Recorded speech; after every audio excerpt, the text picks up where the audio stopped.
I'm 75 years old. I retired on $300,000. The experts, the advisors, my own brother-in-law, they all said I'd be broke in 5 years. Well, it's been 12. You should have seen their faces when I told them I was punching the clock for the last time. It wasn't a look of congratulations. It was a look of pity, like I was a fool who'd just thrown his life away.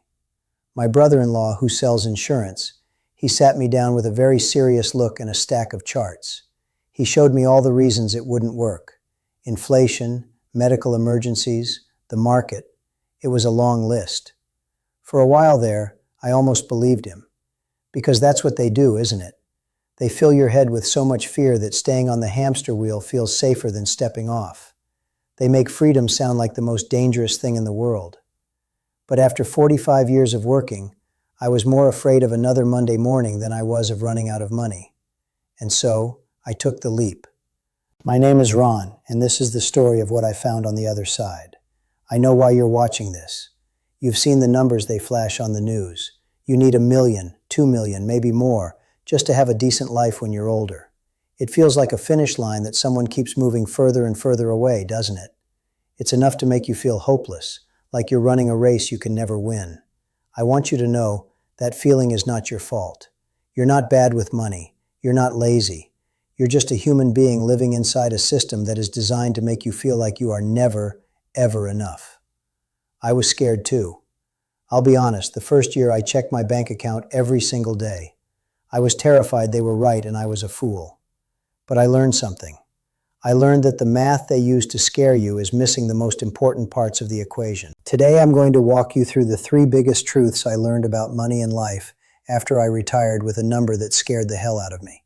This isn't advice, it's just my reality. The first truth I learned is something they never show you on those fancy retirement charts. It's the simple fact that a huge part of your paycheck isn't for living your life. It's for paying for the privilege of having a job in the first place. You don't really notice it while you're in the thick of it, because it just feels like the cost of living. But it's not. It's the cost of working.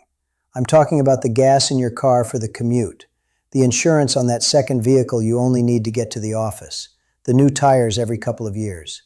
It's the lunches you buy because you didn't have time to pack one, the coffees you grab on the way in because you're just so tired. It's the work clothes, the dry cleaning, the convenience meals you pick up on the way home because the thought of standing in the kitchen for an hour feels impossible. When you add it all up, month after month, year after year, it's a staggering amount of money. It's a phantom expense account you're forced to maintain. I started to think of it as the work tax. It's the silent tax you pay just to show up. And nobody ever tells you that the single biggest budget cut you can ever make is to simply stop paying it. Let me make this real for you. For over 30 years, my wife and I had 2 cars. It was just a given. Mine was a boring but reliable sedan that I drove 5 days a week, back and forth to the plant. It cost me insurance every month, gas every week, maintenance every few months. It was just a line item in our budget, invisible because it had always been there. The week after I retired, I sold that car to my neighbor's kid who was just starting his first job. And you know what? It was like a weight I didn't even know I was carrying just lifted off my shoulders. Just like that, hundreds of dollars a month in expenses were gone. They just evaporated. Then I went to my closet and saw a whole row of collared shirts and work pants that I knew I'd never wear again. It's like this. Imagine you've been running a marathon your whole life with a 40-pound backpack on. You're so used to the weight you think that's just how hard running is. The day you retire, you finally take the backpack off. And you realize the job was the backpack. You realize you've been working all week just to pay for the things you need to go to work. The second truth I learned is that when you stop working, the very currency of your life changes. It's no longer about dollars. It becomes about daylight. For 40 years, my main tool for solving problems was my wallet. If I felt stressed, the answer was to buy something. A nice dinner out, a new gadget, a weekend trip. If my wife and I were feeling disconnected, we'd plan an expensive vacation. It was like our whole lives were a series of problems that could be solved by throwing money at them. But here's the thing I didn't see then. The job was creating most of the problems. The stress, the exhaustion, the feeling of time slipping away. Those were byproducts of the work itself. I was spending the money I earned at the plant to buy temporary relief from the damage the plant was doing to my spirit. It wasn't living. It was just outsourcing my life, paying other people to cook for me, entertain me, and give me a place to escape to, all so I could recharge just enough to go back and do it all over again. It's a treadmill that feels like it's moving forward, but you're just staying in the same tired place. Let me tell you about my Tuesday mornings now. There's no alarm clock. I wake up when the sun starts to filter through the blinds, usually around 6. I go to the kitchen, and the only sound is the hum of the refrigerator.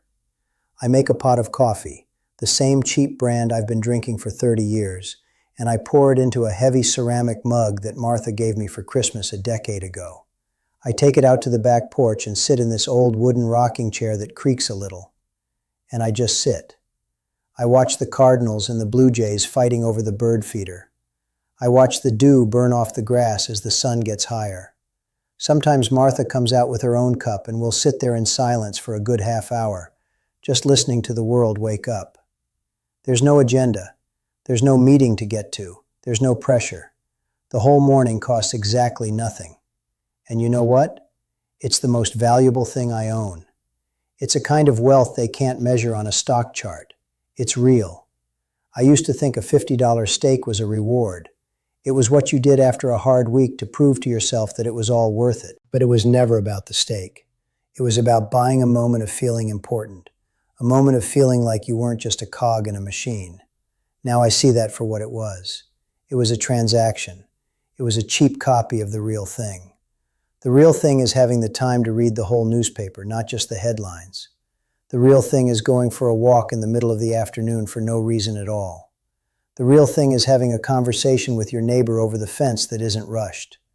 I stopped trading my hours for dollars and I started investing my hours into my life. When you have enough time, you don't need to buy it back from anyone. You realize that all those things you were buying weren't making you happy. They were just a poor substitute for the peace you didn't have. The third and final truth is the one that might be hardest to hear, because it goes against everything we've ever been taught. We're told that a big pile of money, a 7-figure nest egg, is a safety net. It's the fortress you build to protect you from the world. But after 12 years on this side of the wall, I've come to see it for what it really is. That number, that $1 million goal they dangle in front of you, it's not a safety net. It's a cage. A very comfortable, very respectable cage, but a cage nonetheless. It's designed to keep you running on the wheel for another 5, 10, maybe 20 years, chasing a number that always seems to be just out of reach. The bars of this cage aren't made of steel. They're made of fear. The fear of what if, the fear of getting sick, the fear of the market crashing, the fear of not keeping up with the neighbors. They sell you this fear, package it up and call it financial planning. And they make you believe that the only way to be free is to spend your entire life building a bigger, stronger prison. And here's the thing. It's not your fault for believing it. I believed it for 45 years. We're all taught to be responsible, right? To put money away for a rainy day. But somewhere along the line, being responsible got twisted into something else. It got twisted into sacrificing the best years of your life, the years when you still have your health and your energy, for a future that isn't guaranteed. Ponder this for a moment. Who really benefits when you decide you need to work until you're 70 to hit that magic number? Is it you? Or is it your employer, who gets another decade of your labor? Is it the financial industry, which gets another decade of fees from your accounts? The system is designed to make you feel like you are always one step behind, that you are never quite safe enough. It renames your exhaustion as work ethic and your fear as prudence. It's a game rigged to keep you playing, because the moment you walk off the field, they lose. This is what I learned. True security isn't about having more money. It's about needing less. My wife Martha and I, we used to take those fancy vacations. We'd fly somewhere, stay in a nice hotel, eat at expensive restaurants. We'd come home with a credit card bill and a feeling that we needed a vacation from our vacation. It was all a performance of relaxation. Last summer, we packed up my old pickup truck and went camping at a state park about 3 hours from our home. We spent 5 days there. We cooked our meals over a campfire. We went fishing in the lake. We sat in canvas chairs and read old paperback books until the sun went down. We talked more during those 5 days than we had in the previous 5 months. The whole trip cost us maybe $200, gas included. And I tell you, it was an upgrade. It was a profound upgrade from every expensive trip we ever took. We didn't downsize our vacation. We right-sized our lives. We traded a cage of manufactured luxury for the simple, wide-open freedom of the real world. You know, the strangest thing happens when you step off the treadmill. Your whole sense of time changes. For 40 years, my days were carved up into little blocks by the clock on the wall. Meetings, deadlines, lunch breaks, the frantic drive home. Time was something to be managed, something that was always running out. Now time is just there. It's like the sky. It's vast and it's open. The other day, Martha and I decided to make soup for lunch. Not from a can, from scratch. We chopped onions and carrots from the garden. We let it simmer on the stove for 2 hours, just filling the house with this wonderful smell. We ate at the little wooden table in our kitchen, with the radio playing softly in the background. We didn't rush. Where would we be rushing to? After we ate, I sat on the porch and read a book, and I fell asleep right there in the chair for a good hour. I woke up and didn't feel a single ounce of guilt. That's the life they don't show you in the retirement brochures. It's not about yachts and golf courses. It's about having a Tuesday afternoon that belongs to nobody but you. It's about the simple, profound luxury of not having to be anywhere else. And that's when you realize the great deception we've all been sold. We're taught to believe that a good life is about accumulation. It's about getting more. A bigger house, a newer car, the latest phone. We spend our lives climbing a ladder, thinking that happiness is waiting for us on the next rung up. But it's never there, is it? It's always just one more promotion, one more purchase away. I spent decades on that ladder, and I can tell you, the view doesn't change that much. You just get more tired. Stepping away from all that wasn't a downgrade. I want to be really clear about that. It was the single biggest upgrade of my entire life. It was like I'd been living in a loud, crowded room my whole life, and someone finally opened the door and let me step outside into the quiet. You stop wanting more stuff, and you start wanting more peace.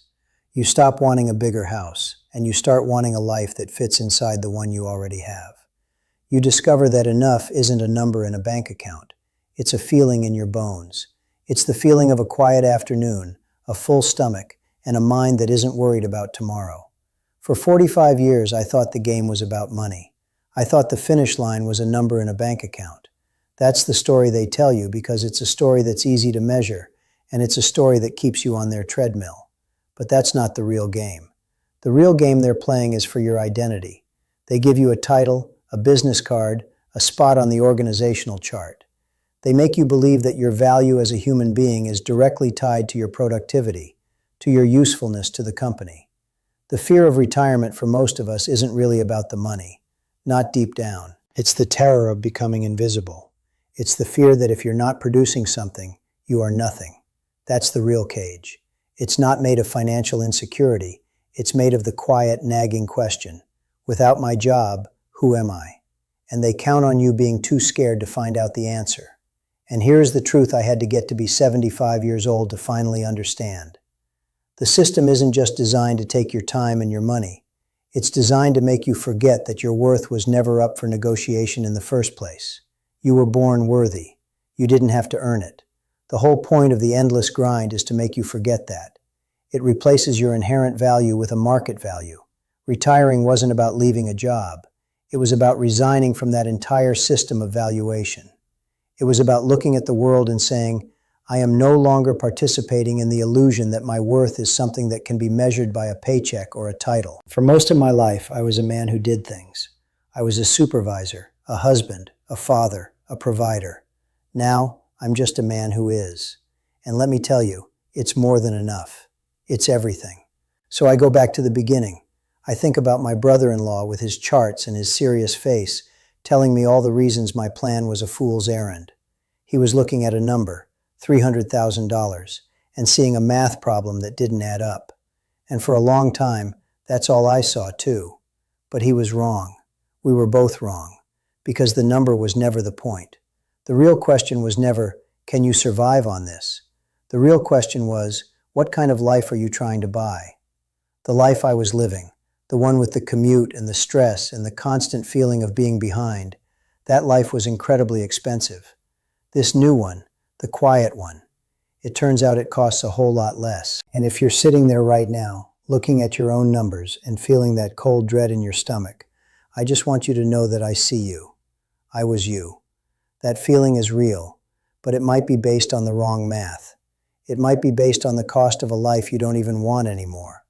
There's a quiet conversation happening all over the country, in kitchens and on back porches, and right here in the comments of videos like this one. It's a conversation among people who are starting to suspect that the game is rigged. They're tired of chasing a finish line that keeps moving. They're starting to ask themselves what enough really looks like for them. And if that's you, you're not alone, not by a long shot. So I'd like to ask you to do something for me, and for everyone else who's listening. Down in the comments, share one small thing, just one. What is one simple pleasure you're looking forward to in a quieter life? Maybe it's drinking a whole cup of coffee before it gets cold. Maybe it's planting a tomato garden. Maybe it's just sitting in silence for 10 minutes without feeling guilty. Your story, your simple little dream, it might be the thing that gives another person the permission they need to start dreaming too. It shows them that they're not the only one. I don't have all the answers. I'm just an old man who got tired of running on a wheel. But I can tell you this for sure. The freedom on this side of the wall, it's real. It's not about having a mountain of money. It's about realizing you only need a small hill to build a good life on. It's about trading the noise for the quiet. It's about remembering who you were before they gave you a job title and told you that was your name. My name is Ron. Thank you for spending a little bit of your time with me today. You take care of yourselves now.